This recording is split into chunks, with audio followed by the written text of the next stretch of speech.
a lot of people start as vulnerable and then become strong. You started as strong and become more vulnerable. Yeah. How did you approach it, or what did you do to get into that? I mean, the most important thing that I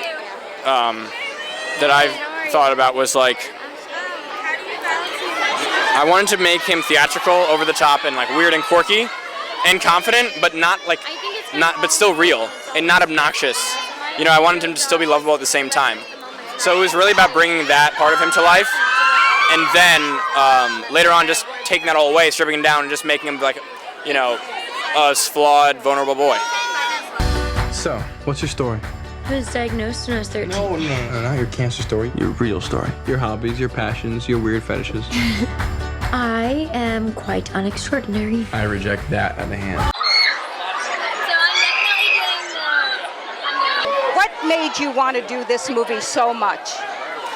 You know, this movie represents so many beautiful themes and universal messages, but really it was, in this day and age, there's so much fear in the world, I think, as like, you know, looking at our future and where it's going to go with the environment and with governments and with society, and there's just sort of a lot of fear, I think, and there's a lot of books and a lot of movies that represent that fear.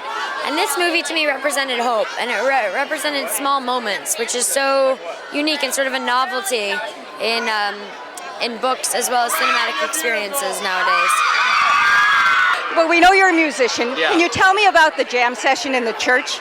Oh, it was beautiful. We had done this whole movie and we'd all become so close. And then we were doing the eulogy scene, and I started to play one of my songs on piano, and Ansel just started improvising a line on the top octave of the piano. And John Green walked up to us and just started sobbing about how beautiful he thought it was. And you know, it was kind of a beautiful moment because we shot the movie almost in order, and that's towards the end. And it, you know, I really was losing a lot of my friends at the end of that movie, so it was hard to say goodbye in the same way that it's hard to say goodbye to Gus, you know. And it was beautiful, really beautiful moment. I could never have imagined the level of enthusiasm that the people who come to these events have, and even, you know, people on social media, their passion for the book. It's meant a lot to me, really, because when we were on set, I think we all had a healthy fear of them. You know, we all wanted to make a movie that they would like and that would honor the story that they cared about. And their passion, I think, is a huge part of why this, speaking of which, is a huge part of why this movie is something I'm so proud of.